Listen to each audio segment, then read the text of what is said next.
For Jamaica to be that disaster resilient nation that we seek to be, we have to prepare ourselves. My name is Cheryl Nichols and I'm the Director of Information and Training here at the ODPEM, and it certainly is my pleasure to welcome you to the ODPEM and more so to the launch for Hurricane Preparedness Month 2014. It is indeed with heartfelt pleasure that I now introduce the members of this head table. To my immediate right, we have Ms. Michelle Edwards. She's the Senior Director for Preparedness and Emergency Operations here at ODPEM. To her right, we have Mr. Richard Thompson, our Acting Director General. And to Mr. Thompson's right, we have Sergeant Coleridge Meto, who is the Director for School Safety at the Ministry of Education. Ladies and gentlemen, we welcome you to the ODPEM. To our media partners, we also extend warm welcome and appreciation to you for taking time out of your very hectic schedule to be here with us. And again, we'll be relying on you to take the message as we put it forward today to the wider Jamaica. To the other persons that we have here, members of our agencies, we am seeing quite a few faces that I'm familiar with. I'm seeing some which suggest that I need to do a little more knowing of my other agency partners, but the shirts speak for themselves.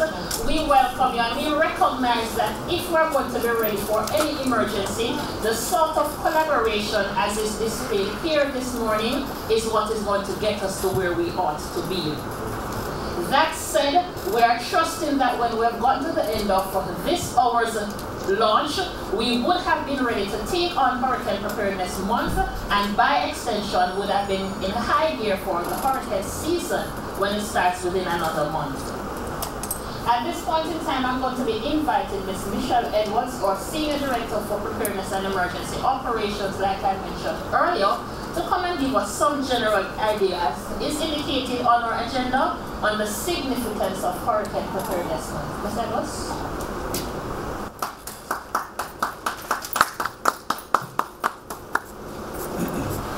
Ladies and gentlemen, good morning. Thank you very much, Ms. Nichols, to the members of the head table, and to all our colleagues here this morning. A very pleasant one to you.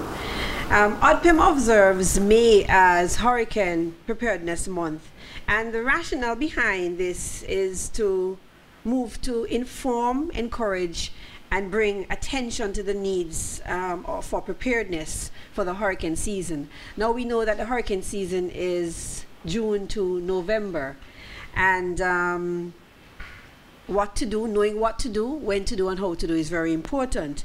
Now, what do we know about hurricanes? We know that they form over the ocean. They like warm sea currents. They have some hazards associated with them, winds and storm surges and flooding. They cause significant damage and loss of life. And experience has shown us that a hurricane doesn't have to impact us in Jamaica for us to be significantly affected. So May was seen as an appropriate month to start to raise awareness about being prepared. Now, the objective of the dedicated focus is to promote key messages and actions in order to strengthen preparedness and response at the national, the parish, and at the agency level, and of course the community level. Now, we know that Jamaica is vulnerable to disasters, and we have a long history of impacts from hurricanes, tropical storms, flooding, landslides, and so on. The average impact over the last 12 years, approximately 3% of GDP. And although it was in 2012, which was 2 years ago, Hurricane Sandy, which is our latest, is still very fresh in our minds. So the key to effective disaster management is preparedness. Disaster preparedness is everybody's business, and disasters such as floods, earthquakes, landslides, hurricanes, and tsunamis, when they come, cannot be denied. True? True. So we have to be prepared, and being prepared help us to minimize the impacts of these disasters.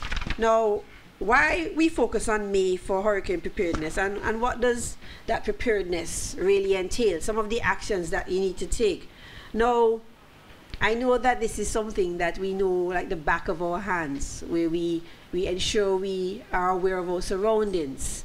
We ensure that, you know, trees and that may be hanging over our houses are pruned. We ensure that we know what the evacuation routes are out of our communities. We, of course, cover our windows and our doors to secure our property.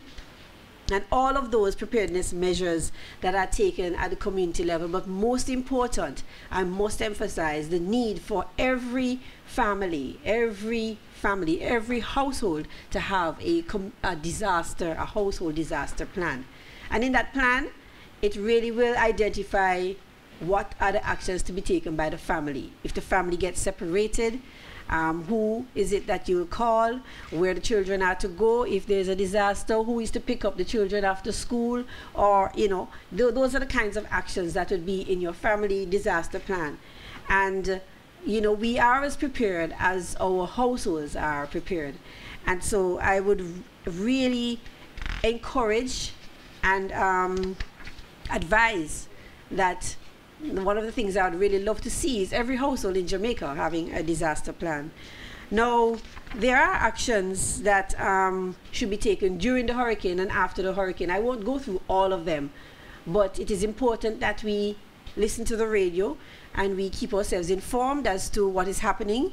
The information, you know, will come out through the media. And of course, after the hurricane, we need to stay alert, because there may be extended rainfall and flooding after a hurricane or tropical storm. We need to keep away from loose or dangling power lines and report them immediately to, of course, JPS. Inspect our home for damages, and never use a generator inside your home, garage, or any shed that you may have outside of your house. Never use a generator inside your home. Those are just some of the actions that I would like to bring to your attention as we observe Hurricane Preparedness Month in May. You will hear much more about the activities that will happen in the month. And of course, our website will be, you can visit our website for any kind of material that will be more specific to businesses, communities, schools, etc., churches, for your disaster preparedness. Ladies and gentlemen, thank you very much. Thank you very much, Ms. Edwards. Now, importantly, in what Michelle said is the whole issue of vulnerability, and we do recognize that there are a number of us across the island that are deemed vulnerable to one hazard or another for various reasons. This month and for the duration of the hurricane season, we're zeroing on one of our more vulnerable sector, or our more vulnerable population to be exact, or children. No doubt all of us can relate to the chaos that could likely happen should there be a major disaster and we are at work while our children are at school. Against that background, we've partnered with the Ministry of Education to make the sector our focus for this year, and we certainly hope that the partnership will bring mutual benefits both for us here at the ODPEM and at the ministry's level. That said, ladies and gentlemen, I now want to introduce our Director General, Mr. Richard Thompson. Mr. Thompson has been operating in this capacity for a little over a year, March 2013 to be exact, and as Director General, he has oversight for the policies, the directions that are undertaken to bring about the disaster-resilient nation that Jamaica envisions itself as being. Without delay, may I introduce to the podium Mr. Richard Thompson to speak to us, or to give us a call for the level of preparedness that we're speaking about. Is that Coach? All right, morning everyone, morning to the members of the head table. I welcome the Sergeant, me too. I think it's your first time to the ODP, yeah? Officially. Officially, yes. So I officially welcome you to the ODPEM and all the other distinguished members sitting in the very small audience that we have here this morning. And I recognize Jeffrey Spooner, my good friend and the head at the National Med Service. At this time every year, we launch our activities as it relates to Hurricane Preparedness Month. And the essence of the month is to, as what Ms. Edwards highlighted in her presentation, is to highlight to the public, the private sector, institutions and agencies of government, the need to have your readiness principles intact for the season. The season runs from June 1st to November 30th. And also for these entities, it is also good that all your preparedness measure will gear towards your ability to respond if we should be hit by a hurricane. Top forecasters at the Colorado University has predicted for a very quiet season. I don't think I will infringe on Jeffrey's thunder. So I will not tell you the number that has been predicted. But what I will say is that it has been predicted for a very quiet season. But as we know, a quiet season is no reason for complacency, as it takes only one impact to devastate any country, its infrastructure, its economy, and by virtue of that, the life and ability of its people. We see that within a number of quiet seasons, we had major impacts, and I think one is, we can highlight is Hurricane Gilbert. I think that season was predicted as a moderate season, and we were almost devastated by the impact of Hurricane Gilbert. In 2012 with Hurricane Sandy, that itself as well was a quiet season, and we were impacted. So it stands to reason that we should not be complacent, as one impact can devastate any country. For small island development state, and Ms. Edwards also said that in her presentation, it does not take a hurricane or a storm for us to have major damages. We saw that with TS16, which many of us speak to as being Nicole, and the impact that it had on Jamaica. And we also saw an impact in Christmas in the Eastern Caribbean, affecting where that was a low pressure system that affected St. Vincent and the Grenadines, St. Lucia and Dominica. And that system occurred between December 23rd and December 25th, resulting in 15 deaths and major damage to infrastructure. So preparedness is not just carried out at the beginning of the hurricane season, and the fact that we are here for the remainder of the days playing dominoes. We don't play, well, I don't play dominoes. Mr. Glaze plays dominoes, but we don't play dominoes throughout the rest of the year, and we only do hurricane preparedness during the month of May and extend that throughout to November. It is a 365 days per year activity. And with that said, what I will do is I will take you through a small presentation, somewhat of a departure from how we do our launch. I will take you through a small presentation as to the work that we have been doing here at the ODPM in collaboration with a number of our partners as it relates to getting the nation ready for You're ready, sir. Yeah, I'm ready. So, Getting the nation ready for a hurricane. So I think you have gone ahead, sure. It's not you running it, I remember says so I will take you through a small presentation when my technical people have sorted themselves out. Cheryl was here pressing my laptop, which is not connected to anything. But Cheryl was here pressing my laptop, which is not connected to anything, in order for me to go through the presentation. That was funny. So we have a number of ongoing activities that we have been carrying out throughout the year. So ODPM, with support of our partner agencies, we have maintained an all-year robust preparedness approach as it relates to risk management and also hurricane preparedness. So we have a continuous public education program, sector-specific training and sensitization program, emergency response and coordination activities, and maintenance of our national stores. I think somewhere there I had a lovely picture of Hurricane Ivan, and probably Demar can quickly go back to it so you can see how beautiful a hurricane is. Right, Demar, you can just run to the lovely picture of Hurricane Ivan. Right? It's not on it. You have taken it off. But I had a lovely picture there. It's on my laptop. Then again, there is technology getting the better of us. So you probably can just run through and see what it looks like. We will show it before I conclude. So in keeping abreast with the hurricane season, we have scheduled shelter inspection and preparedness across the parishes. In terms of more work has been done in our building community resilience program, and we're doing a number of community capacity building in a number of these communities. Widening emergency communication services, widening our capacity to build national and parish coordination mechanism, and awareness building through education.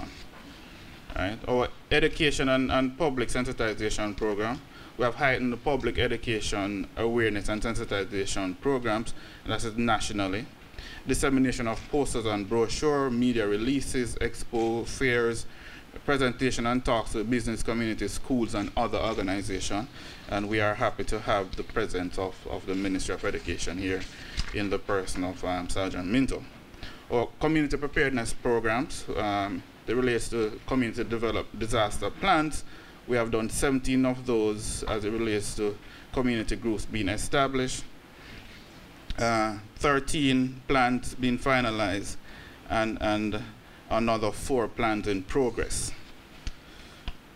Disaster risk reduction projects ongoing, and we have 5 of those as it relates to building disaster resilient communities program. We have another 4 communities that we are working with under a landslide risk reduction program, and another 10 community projects with collaboration with HelpAge. Our early warning program, the installation of our community early warning systems, Bogwalk and Portmore, and rigorous and continuous training under our EARS program, which is the Emergency Affiliated Radio Systems. And I have one of our partners sitting with us here in the audience, and we welcome him. Over 250 persons have been trained in that area, and we all know how it is important to have communication in emergencies, as without emergency communication we're literally dead in the water, and it would be like we're operating in the dark. So for our response mechanism, I think I have gone way ahead of Darren, Damar, sorry, Darren is on the camera. So you also can keep up with me on the presentation. For our response mechanism, parish simulations exercise has been carried out in a number of parishes. National plans developed in terms of our chemical response protocol and our oil spill response plan. As we all know that even though we're speaking about chemical response and oil spill, we know that these can be secondary impact after a hurricane, especially given that most of our infrastructure lie along the coast, areas like Petrojam, which is our national oil refinery, that there can be damages to those installations as it relates to storm surges and wind impact. So a number of plans has been put in place as it relates to that. Our emergency relief supplies, we have a national store, and we have been, Ms. Edwards and her team has been working very hard to build on the supply that we have in those stores. We have major stores in Kingston and a store out in Montpelier, out in Westmoreland. So those are some of the activities that we have been doing in terms of preparing the nation for the hurricane season. It's an ongoing activities, and we will ensure that going forward that more work will be done as it relates to the hurricane season that extends from June all the way into November. And Jeffrey will tell you that even though the hurricane season officially starts in June, you can also have early season hurricane, which I think about 2 years ago, Jeffrey, we had 2 early season hurricanes. And Sandy is a late season hurricane, although it was within the season. So you can have early hurricane and late hurricane outside of the hurricane season. So we are asking everyone to be vigilant and don't take the fact that it is predicted to be a quiet season as comfort, but always work to ensure that you have prepared your businesses, your homes, and your schools as it relates to us being impacted by hurricane. So with that, ladies and gentlemen, I say thank you, and I hope you will have a wonderful remainder of the day.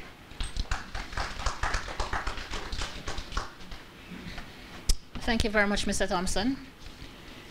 Very importantly, ladies and gentlemen, as Mr. Thompson spoke, he mentioned all that ODPEM has been doing over the past year to make Jamaica ready for this hurricane season. And in essence, that's what this really is about, saying what we have done and what you need to help us with. Now, I draw our attention to the theme that is being used for the month. Disasters are a reality. Make preparedness your responsibility. ODPEM has taken cognizance of this reality that us as an organization, us as a people, and Jamaica as a country is faced with. And we have gone beyond taking cognizance of this. We have made it our responsibility. The rest is up to Jamaica, and we're only as good as each Jamaican takes preparedness as a personal responsibility to get us where we want to go. In 2004, ladies and gentlemen, the island was impacted adversely by the passage of Hurricane Ivan, albeit not a direct hit. In 2006, we were threatened by Chantal, albeit she weakened and was less of a threat to us. In 2007, there was Hurricane Dean that brought about his fair share of goodies, if you want to call it. We had to deal with all that came thereafter. And in 2008, there was Gustav. So within a 4-year span, we were greeted by a number of meteorological hazards, and it suggested to us there and then that some mechanism was necessary for us to be in high gear when the season gets here. It's out of that reality that Hurricane Preparedness Month became a feature on the ODPEM's calendar in 2009 as we observed what was taking place across the Caribbean, and specifically in Cuba, our closest neighbor, where we saw them observing the month of May as Hurricane Readiness Month, and we saw that as a best practice that we wanted to get onto. That signaled the start of this month that we are now using to ensure that we're not caught off guard, we're not among those who go to the supermarkets when a hurricane is announced. We're not among those who are in the long lines at the gas station trying to fill our tanks, because even though we're operating amidst rising oil prices, we want to ensure that constant state of readiness and ensure that the personal preparedness of which Ms. Edwards spoke is a reality that we are living with, a responsibility that we have embraced.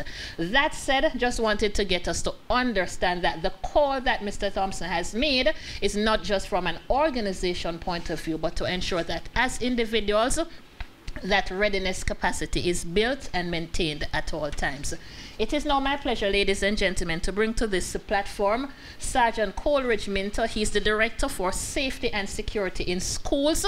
He's affiliated with the Ministry of Education. We take note that he has the sergeant before his name, which suggests that he wears other hats. But this morning, he's going to be speaking to us in terms of the partnership between the organizations, ODPEM and the Ministry of Education, and the benefits that we foresee as a result of zeroing on this vulnerable part of our community, and how do we strengthen our way forward as we look at making Jamaica resilient, one sector at a time. Without delay, Sergeant Minter, thank you.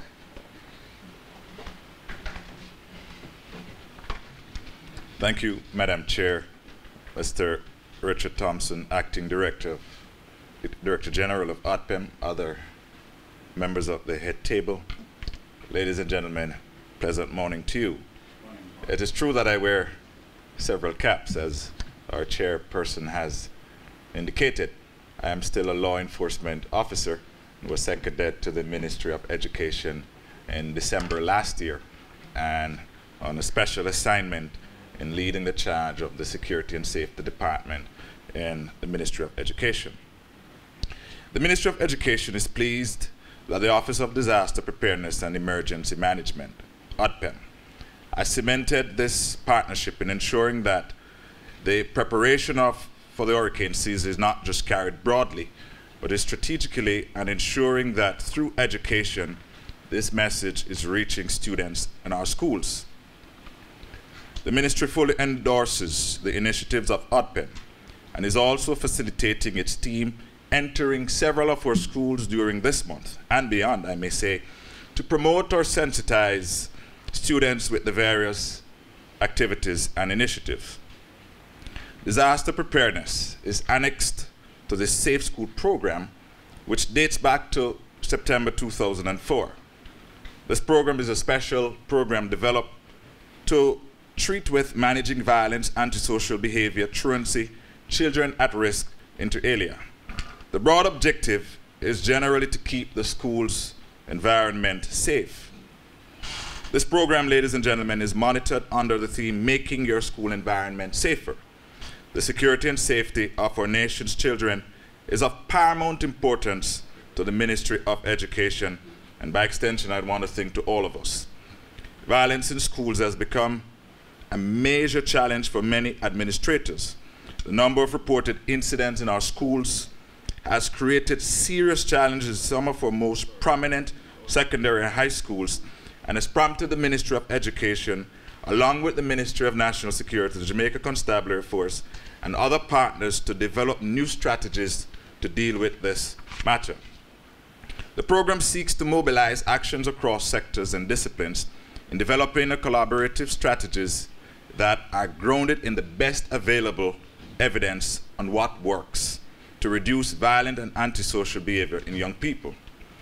Unlike many other programs that attempt to control violent and antisocial behavior in the latter adolescent years, this program seeks to identify through early detection and to apply the appropriate treatment based on each specific case. As part of the Safe School program, there was the introduction of the School Resource Officer program. And these are highly trained police officers who were not just trained in police laws and procedures, but were also exposed to additional training to prepare them to dealing with children in schools. They were exposed to various legislations, such as the Child Care and Protection Act, and other international conventions dealing with the rights and safety of our children. Currently, we have 160 SROs working in 156 schools, and they operate through the Community Safety and Security Branch. The Ministry of Education, in recognizing and treating with critical incident, including disasters, mandates, and I want to say this categorically, that a security and safety committee be established in all schools. This committee, ladies and gentlemen, comprises of both internal and external partners who should develop and implement a security and safety plan to treat with the aforementioned on a local or institutional level.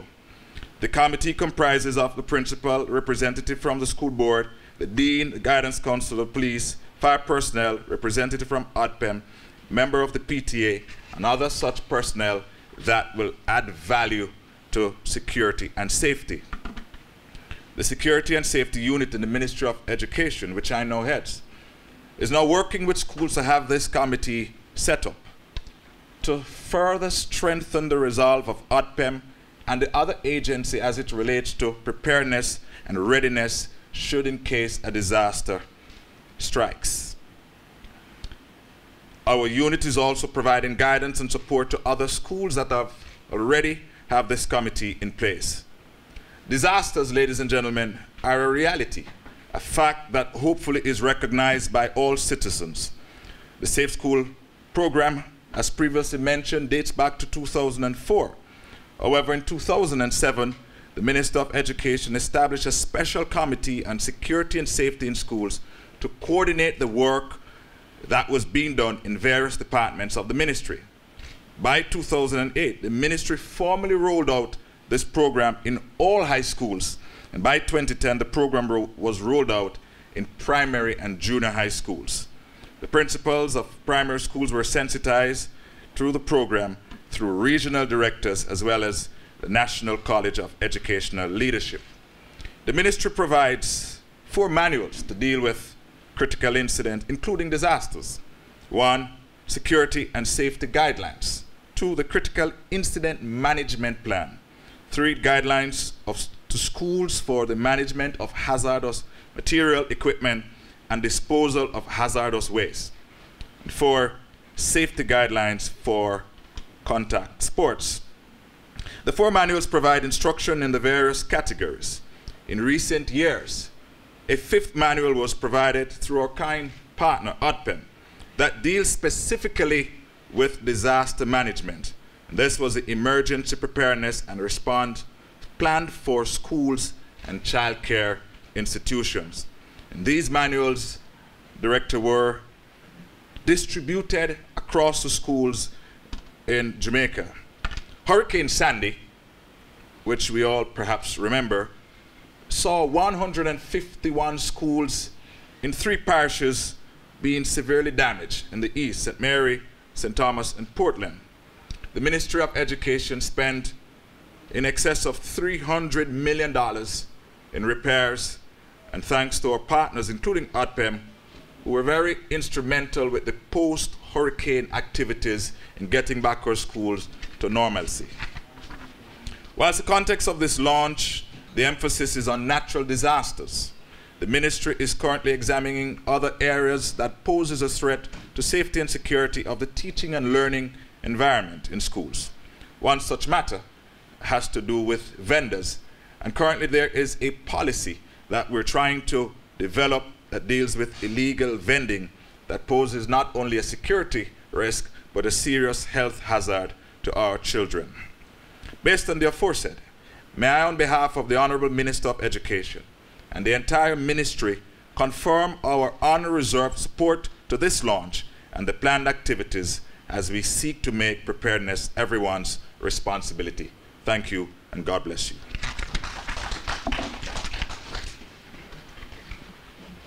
Thank you very much, Sergeant Minto. Interestingly, over 150 schools affected by a Category 1 hurricane that barely was much on our radar until it showed up within a month of the end of the hurricane season. That's suggesting to us, and Michelle did say it, Mr. Thompson alluded to it as well, the lull of a hurricane season is not enough reason for us to let our guards down, and we want to take a note that preparedness is key. I'm looking directly before me and I'm seeing some things that hint at preparedness, and I would want to encourage our participating agencies here that we'd want to be looking back at our schools or businesses or organizations. Do we have the wherewithal within our organizations to have that level of preparedness, the physical gear, the mental capacity, and the level of knowledge that it requires? So we'd want to take stock, look at our inventory, where we are, what is it that we should be doing to ensure that when June does come, we're better prepared. There is an adage that we use as part of our hurricane campaign where we talk about June being too soon. Well, I hereby say June is not too soon. 2005 told us so, because as early as April, we were having systems that were being developed. We go further to say November it's all over, but that year also was testimonial to the fact that that's not necessarily so, because we were having systems going all the way into December where we actually ran out of names. What it is saying, be prepared, more than just prepared, be overly prepared, so that if a less than active season comes, we're not found wanting. And if a major storm comes our way, we would have taken the necessary safeguard to ensure that we're there for readiness. Ladies and gentlemen, within your package there is the fact sheet. And may I direct our attention to the range of activities that we should be undertaking over this month. And I'll go further to say that hurricane preparedness, while the launch for readiness is in May, we will be continuing our partnership through the rest of the hurricane season. So on the 11th of May, we will have a newspaper feature. The week of May 12 to 16 is traditionally observed as Hurricane Preparedness Week for businesses, with our focus being the education sector. The businesses that we're thinking of this week are school-based organizations. So we should be going into a number of our school-based institutions to take home the message of hurricane readiness. Our Hurricane Preparedness Day for schools will be observed on May 14th, and we'll have our ongoing media interviews. And of course, we ask our media partners as much as is possible to air the tips. If we can get some pro bono ones, we'll be only too happy as we take the message of preparedness to the wider Jamaica. All right, so just about now we would have completed the official end of our press launch, and I now open the floor for questions for members of the head table, should there be any.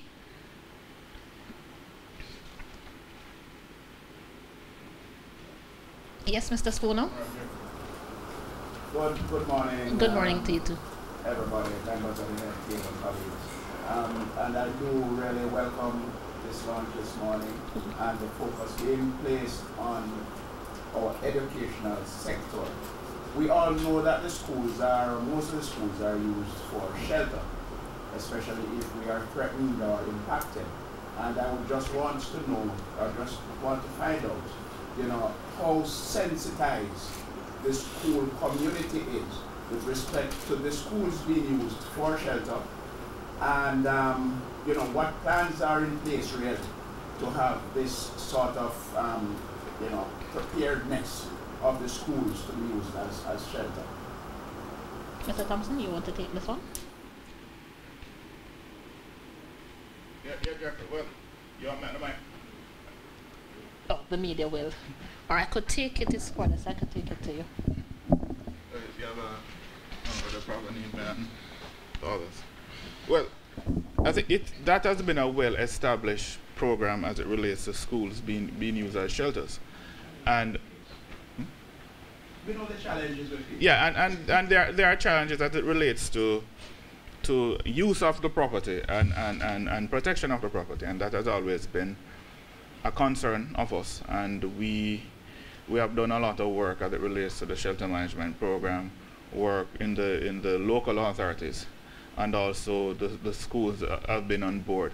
And it's always a general appeal to the public that whenever time schools are used as shelters, that you treat the facilities with respect and you treat it with care, because at the end of the day you want to be out of there in very, very short time, and also to allow school to be back up and running as early as possible. So we are always imploring the populace to say, you're in the schools, you use it as is, as a shelter, and you take care of the facilities in order for it to be up and running very shortly. A number of times we have problems where you will have persons there for a very long time. That we don't want to happen. That we always ensure that you move persons to another location and allow schools to be back up and running. So it's something that we are always concerned about, and it's something that we're always working to ensure that the schools are protected and that it is there for the benefit of our children. Thank you very much, Mr. Thompson. And you will recall that earlier on in Mr. Thompson's presentation, he spoke about, among the other ongoing activities, the constant shelter inspections that are undertaken to ensure that the readiness of the infrastructure is there. And a part of that, we talk about the sensitization sessions that are also taking place, not just for the schools as institutions, but for community members who themselves may be the occupants of the shelters. Ms. Edwards, who heads the Preparedness and Emergency Operations Unit, should also be able to shed some light, Mr. Spooner, based on ongoing activities that... Okay. All right, thank you very much. Are there further... Please. Yes, Ms. Edwards' question directed to Ms. Edwards from the operations side. And Mr. Thompson, because we are from the National Solid Waste. So after the entire thing is us, the movement of whatever debris, the logistics for this year, has it been worked out with the necessary lines of demarcation? Because it is always a resource problem once we hit the road, trying to remove debris, etc. Right? The NSWA lacking resources, the NAA saying that they don't have. The last time the police came in and assisted us, only 4 tipper units and 1 front end, and it was all to and fro. That aspect of the management needs to be worked out. So I'm only sitting here, me and Mr. Grant, our safety manager, sitting here hoping that aspect is worked out, because the phone calls coming, the noise is making, and it's all solid waste. And the fire is burning. But, I mean, in the hurricane, we won't be able to do that. All right, I'm coming to you, Mr. Spooner. Just to follow on that. Okay. So that Richard can probably comprehensively respond. Okay. The gentleman spoke about the after event, but I'm looking at before, right? We know the gullies and the drains, the state of those. These need to be cleaned and the debris removed, not cleaned and the debris put along the banks. Because once the rains start, these are going to be washed back down, and we are going to face a challenge. So even though NSWM is concerned about the aftermath, I have a little concern too, prior to, what happens to the solid waste that are cleaned from the drains and the gullies. Okay. I think Percy asked us a question he should be answering, but nonetheless, nonetheless, let me see how best as possible as I can answer that. A couple of years ago, when I came on board at the ODPM, we recognized the fact that in any kind of disaster, the debris management is important. And you might find, God forbid, that it becomes a little bit more important after a major earthquake, as all of us saw what happened in Haiti. So in understanding that, what we did was, at the hurricane conference 2 years ago, Gliss, roughly 2 years ago, what we did, we made representation for a representative of the NSWMA to be under training as it relates to debris management. I am hoping that that person has been saddled with the portfolio responsibility of ensuring that the NSWMA is being prepared as it relates to their role in debris management after an event. The other area that Jeffrey asked about, that a part of that is the role and responsibilities of the local authority and the National Works Agency as it relates to drain cleaning projects, and also the collaboration and coordination with NSWMA as it relates to disposal of whatsoever that is taken from the drain. So it is comprehensive, and it's at the beginning of the season, a number of work has been put in place. A number of meetings is to be had. We had one couple weeks ago with Jamaica Customs, and we will be rolling in a number of meetings with all the partners as it relates to their role going into the hurricane season and beyond, because remember, it's not just about hurricane. You can have low pressure systems. Jeffrey will tell you can have trough and all these things that will bring major impact to the country. So it's an ongoing program, and the work is being done. The meetings will be had with the various partners going into the season, and Ms. Edwards is in charge of that. If she never knows, she know now. But she knows that she has been at all of those meetings. As it relates to, we'll work with the various partners as their specific role and responsibilities going into the hurricane season. So your meeting will be coming shortly, and you will know exactly what is required. If there are always resource constraints, we all know that, but we have to find ways and means to work around those. I think all of us have always existed on very little resources, but we find ways and means to get by. And in what we're doing, the essence of what we're doing is about public safety and about our people. So we always have to ensure that the persons that are above my pay grade understand the importance and will make the budgetary allocation or find ways and means to put that financial assistance in place so we can do the job that we have to do. My concern is the close collaboration between NSWA, Works Agency, and the Price Council. And of course, sometimes I don't find that collaboration is very tight. I was hoping that you have someone address that. No, but that together, especially as I mentioned, the funding council for us and but for all the agencies. So I don't know, as a lead person, how would you tighten that? Well, that is always been done in terms of how you bring the agencies closer together. But a part of it, first and foremost, is getting the agencies to understand their specific role and responsibility.